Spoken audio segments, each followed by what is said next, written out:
तो उन्होंने अपने सपने को षड्यंत्र तरीके से साजिश के तहत उन्होंने एक धर्म एक वर्ग की स्थापना उस संसद भवन के अंदर की। देश भारत से हमारे बाबा साहब का नाम मिटाना चाहते हैं, क्योंकि 25 दिसंबर 1927 में बाबा साहब ने मनुस्मृति का दहन किया था। वो उसी का बदला लेने के लिए बाबा साहब की प्रतिमा को संसद में नहीं लगाया। ये अम्बेडकर पढ़ा लिखा है, विदेश से पढ़ के आया, 32 डिग्रियां हैं और एक लॉयर है। इसके सामने अगर सिंगोल की बात करेंगे तो ये सिंगोल बिल्कुल स्थापित नहीं होने देंगे। और पुष्पशुंग मित्र ने हमारे बौद्धों की हत्या की और षड्यंत्र तरीके से जब हमारे देश पे आक्रमण किया था उस समय का ये सिंगोल है। और जब भी वो कोई गलतियां या छोटी मोटी गलतियां होते थे तो वो उसी सिंगोल से, उसी छड़ी से वो दंडित करके और कारागार में डालते थे। और उनको मौका मिला तो उन्होंने षड्यंत्र तरीके से उस राजदंड की स्थापना करी जो हमारे समता समानता एकता बंधुता को खंडित करता है। ये मुझे तकलीफ है, मैं इसको कभी स्वीकार नहीं करूंगी।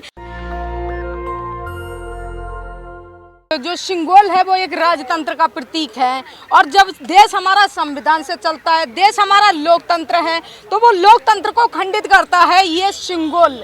इसलिए मुझे सिंगोल से प्रॉब्लम्स है, क्योंकि हमारा देश धर्मनिरपेक्ष है, देश हमारा भारतीय संविधान से चलता है।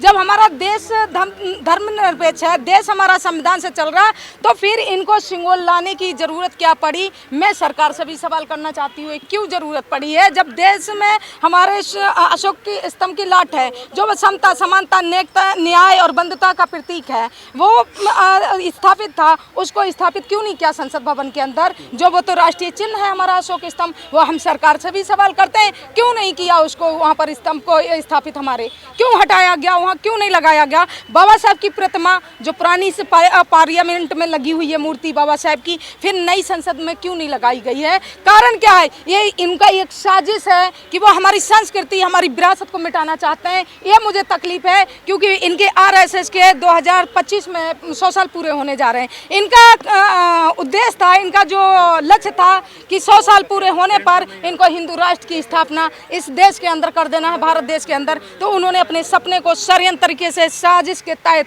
उन्होंने एक धर्म एक वर्ग की स्थापना उस संसद भवन के अंदर की, जो एक मेरे देश का लोकतांत्रिक मंदिर है, नागरिकों का मंदिर है। उस पार्लियामेंट के अंदर उन्होंने संसद भवन के अंदर उसकी राजदंड की और हिंदू राष्ट्र की स्थापना की। मैंने उनके षड्यंत्रों को समझा कि देश भारत से हमारी संस्कृति को मिटाना चाहते हैं, देश भारत से हमारे बाबा साहब का नाम मिटाना चाहते हैं, क्योंकि 25 दिसंबर 1927 में बाबा साहब ने मनुस्मृति का दहन किया था। वो उसी का बदला लेने के लिए बाबा साहब की प्रतिमा को संसद में नहीं लगाया। ये सारे षड्यंत्र को देखते हुए मुझे लगा कि मुझे मेरे देश भारत को, मेरे संविधान को, मेरे लोकतंत्र की जरूरत है, क्योंकि जो MP MLA बैठे हुए हैं वो दुश्मन के पल्लू में जाकर के बैठ गए हैं और अपनी कलम के द्वारा मेरे आने वाली पीढ़ी के अधिकारों को नष्ट करने का काम कर रहे हैं। आज मेरी जरूरत है, अगर आज मैं नहीं जागी तो और बहन बेटियां वो अपने हक अधिकारों के लिए निकल के घर से बाहर नहीं आ पाएंगी। मेरी अगर जान जाती है, मेरी लाखों करोड़ों अगर बहुजन समाज हमारे देशवासी बच जाते हैं, मैं खुशी खुशी कुर्बान होंगी और इनके हाथों नहीं झुकूंगी, इनके कदमों में नहीं झुकूंगी, फांसी पर चढ़ जाऊंगी, लेकिन इनसे हम समझौता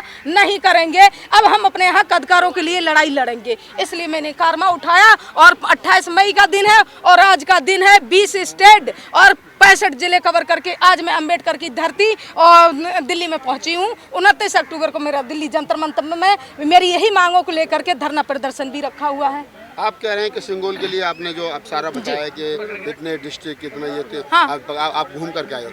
अगर सिंगोल से आपत्ति होती तो जब देश आज़ाद हुआ तो और पहली सरकार बनी थी, हाँ।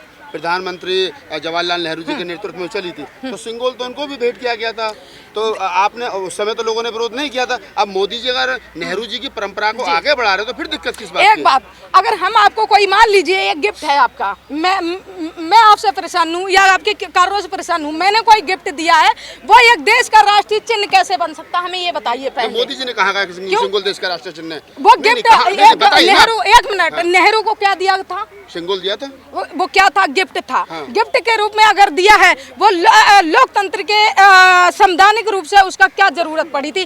फिर अगर वो राष्ट्रीय चिन्ह था, जिस टाइम हमारा भारतीय संविधान लिखा जा रहा था, बाबा साहब ने जब संविधान लिख रहे थे और जब हमारे देश को राष्ट्रीय चिन्ह की जरूरत पड़ी, तो फिर उस टाइम पर सिंगोल की को क्यों नहीं लाया गया? क्योंकि इनको पता था इन मनुवादियों को, ये षड्यंत्रकारी लोगों को ये पता था कि अंबेडकर पढ़ा लिखा है, विदेश से पढ़ के आया, 32 डिग्रियां हैं और एक लॉयर है। इसके सामने अगर सिंगोल की बात करेंगे तो ये सिंगोल बिल्कुल स्थापित नहीं होने देंगे और इसको राष्ट्रीय चिन्ह की मान्यता नहीं देंगे। जिस तरीके से मनुस्मृति को जला के ध्वस्त कर दिया और उन्होंने समता, समानता, एकता और न्याय और अधिकारों के लिए जो संविधान की रचयिता बाबा साहब हमारे हैं, उसकी उन्होंने जो स्थापना की है, जो निर्माण किया है, तो उस टाइम क्यों नहीं उन्होंने लगाया? मेरे सवाल को नहीं समझ रहे। मेरा कहने का मतलब ये है कि जब पंडित जवाहरलाल नेहरू को सिंगोल दिया गया तो उस समय लोगों को आपत्ति नहीं थी।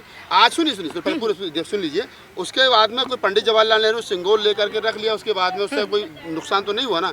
अगर आज़ादी के 72-74 साल के बाद में सिंगोल दोबारा दिया जा रहा है नई संसद भवन में, नई आशाओं के साथ में देश आगे बढ़ रहा है, तो वो ना तो अशोक स्तंभ हटाया गया, ना अशोक चक्र हटाया गया, ना तिरंगा बदला गया, तो सिंगोल पे इतना हाय हुल्लड़ क्यों मचाया जा रहा है? क्योंकि वो एक राजदंड का प्रतीक है। वो चोल साम्राज्य के राजाओं के समय का है, जिस टाइम पर पुष्पशुंग मित्र ने हमारे बौद्धों की हत्या की और षड्यंत्र तरीके से जब हमारे देश पे आक्रमण किया था, उस समय का ये सिंगोल है। आज भी हमारे बीच में वो 5000 साल से जो भी है उनका घूमता रहा, लेकिन हमारे लोगों ने उसको ध्यान नहीं दिया है कि वो एक राजदंड का प्रतीक है, कि वो जब भी राजा महाराजा हुआ करते थे, हमारी प्रजा को प्रताड़ित करते थे, हमारी जो पूर्वज हुआ करते थे उनको प्रताड़ित किया करते थे, क्योंकि उनकी तानाशाही चलती थी। और जब भी वो कोई गलतियां या छोटी मोटी गलतियां होते थे तो वो उसी सिंगोल से, उसी छड़ी से वो दंडित करके और कारागार में डालते थे।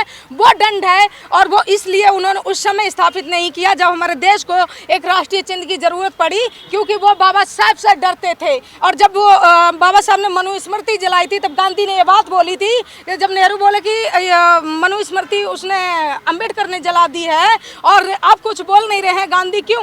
तो गांधी ने बोला कि वो इतना पढ़ा लिखा है और लॉयर है, अगर उसके सामने कोई भी आवाज उठाएंगे, क्योंकि ये जो मनु का विधान है वो रूढ़िवादी परंपराओं से, जाति धर्म छुआछूत से भरा पड़ा है। अगर इस चीज को अगर आप अभी उठाएंगे तो वो तुम्हारे इसको भी ध्वस्त कर देगा, जो आपका रामायण ग्रंथ भी है। इसलिए वहाँ पर भी उन्होंने नहीं बोला और इसीलिए उन्होंने उस टाइम पर एक केरल के संग्रहालय में जो भी 2500-5000 से ये रखे रहे, इन्होंने नहीं उसको स्थापित किया, क्योंकि उस टाइम बाबा साहब थे और बाबा साहब बहुजनों की और शूद्रों की, अपने अछूतों के लिए वो हक अधिकारों की लड़ाई लड़ रहे थे। और उनको पता था कि अगर अभी हम ऐसा कुछ करेंगे तो ये जो अंबेडकर है वो इसको मानता नहीं देगा। आज वो जब पूर्ण बहुमत में आया, सुन लीजिए, जब वो पूर्ण बहुमत में आए, उनको मौका मिला और उन्होंने षड्यंत्र तरीके से एक हिंदू राष्ट्र की स्थापना उस संसद भवन के अंदर की, जो हमारे देश का लोकतंत्र का मंदिर है। और उनको मौका मिला तो उन्होंने षड्यंत्र तरीके से उस राजदंड की स्थापना करी,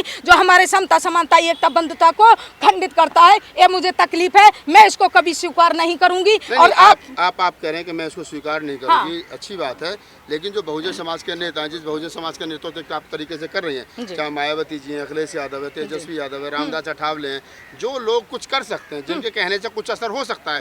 अब आपके करने से कितना असर होगा नहीं होगा ये मुझे नहीं पता, लेकिन जो लोग कर सकते हैं वो तो खामोश है, वो तो बोल नहीं रहे, तो फिर आप क्यों खामोश का सर पे दर्द कर रहे हो और दूसरों के? अब देखिए, ये देश भारत 1947 से पहले, आज हमारे नेताओं की आप बात करते हैं, इनके जैसे कुत्ते के पट्टा डाल देते हैं गले में, ये पट्टा डाले बैठे हैं। ये नेता नहीं है, हमारे बहुजन समाज के दुश्मन। मायावती जी को गाली दे रही हैं आप? नहीं, बिल्कुल नहीं। मायावती